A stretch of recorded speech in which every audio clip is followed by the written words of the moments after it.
I've staked out a political positioning on the race in Texas. Beto is not a perfect candidate. Nobody is a perfect candidate.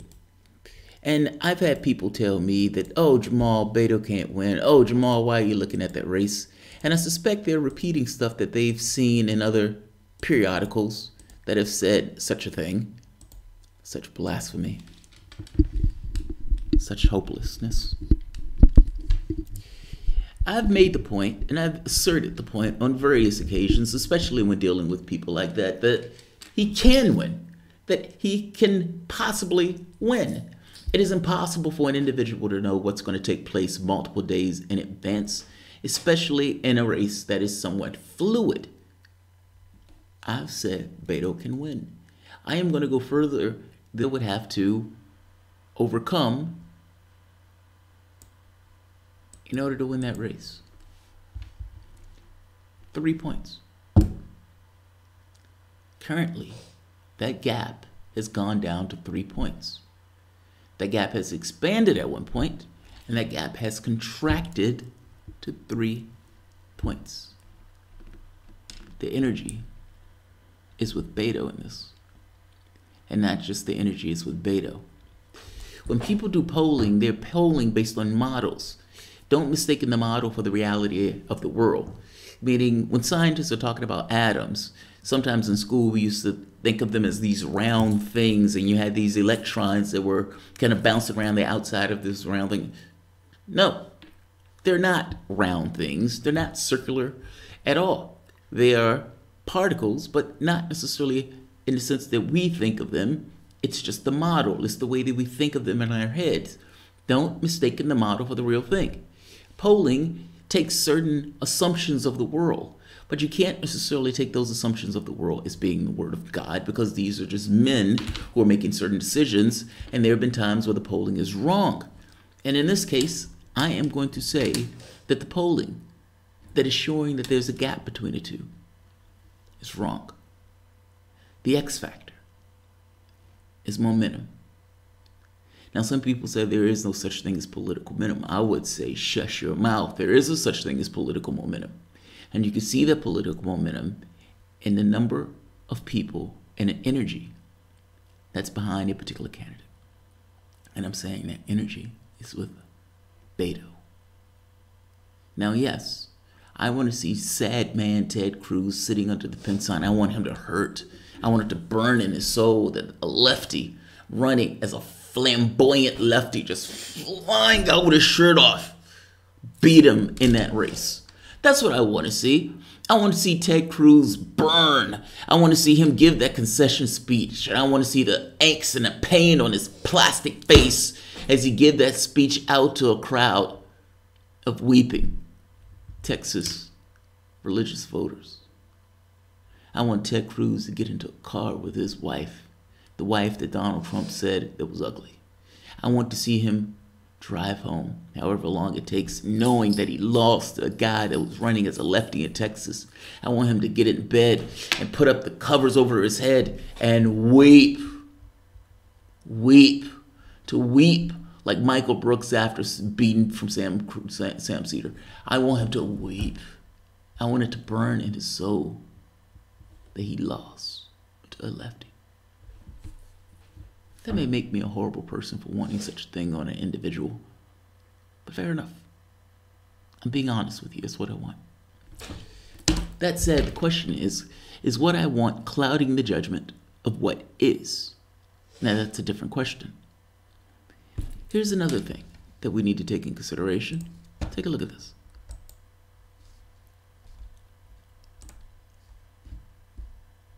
Young voters surge in early voting. When the polling is taking that into account, is the polling taking into account all of these young voters that are coming in, or are they taking into account just what they consider to be their model of the world?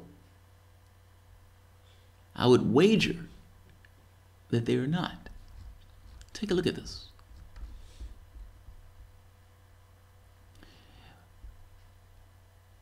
In some states, it's staggering In some states, especially those with hot races, the increased turnout is staggering. In Texas, 332,000 voters under the age of 30 have cast ballots already, up nearly five-fold from 2014. 500% in Texas. Who do young voters vote for? They tend to vote Democrat. All things being equal, the millennials tend to vote Democrat. And if they're rushing to the polls in this way, they're not rushing to the polls for Ted Cruz.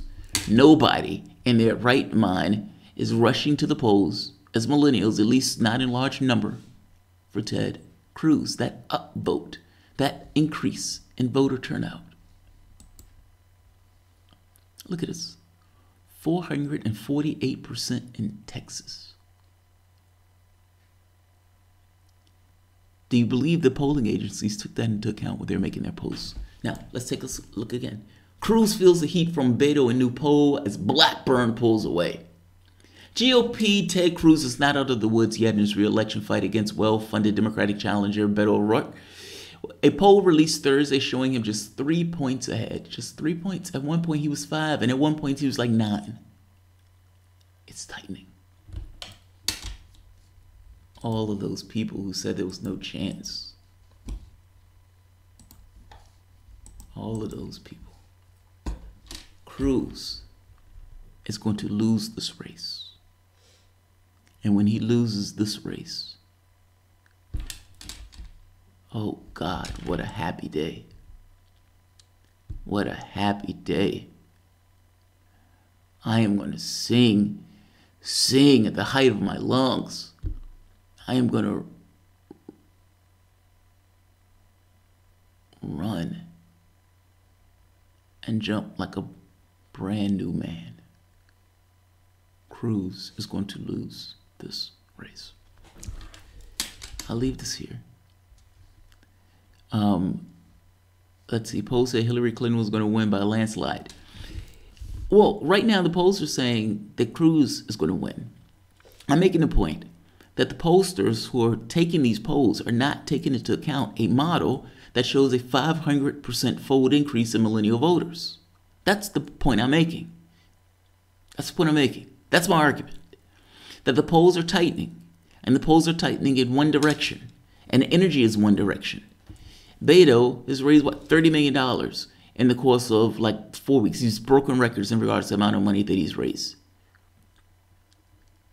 And all of these young voters. Bob Ramirez, I think it's a mistake to take age as an indication of politics. That may be true. Most of the rapidly Make America Great types that I've met are millennials. Many of them are female. That's weird, right? That is weird. How long until Beto pisses off his base by swinging to the right? I don't know. Andrew Church, I don't know. I don't know an answer to that. I don't have any illusions about Beto. I just want Ted to lose. I want him to lose. I want him to lose. How are you going to vote while traveling with the globe? All right, so it's funny. I was just sitting here talking to my wife about that. There's nobody in Virginia for me to vote for. So for me, it's a moot point. My wife was talking about sending an absentee ballot in. Oh, she's missed the deadline, so she's not going to be able to vote. If I'm not mistaken, the person who's running in my thing was a CIA candidate. And I don't know any Green Party candidate was running, so it was a moot point for me. I agree. I want Cruz to lose too, partially because that rhymes well. Cruz to lose. You wanted to lose because it rhymes. Yeah, we have a deadline for absentee ballots. Arizona, and I don't know a single female who likes Trump at all. There you go. I think it's more about class and urban rural background. Snort, Iowa Public Radio had a guest on who is a professor that teaches polling. He said we no longer have a means to reach a broad enough cross-section to get a good sampling because methods of contact are so messed up now. Snork, backing me up. Andrew Church, I bet on Beto. I bet on Beto too. People have shamed me for this. They've shamed me. They've utterly shamed me for this. And I've held my shape and I've said, no, sir, Beto has a chance. I am hedging that. And not only saying Beto has a chance, I'm saying Beto is going to win. So I'm going to end this here. I'm not going to keep this one long. because there's not much meat on this bone. But young and new voters are throwing themselves into the polling, and you're getting 100%, like multiple folds increases in the number of turnouts of millennial voters in this election.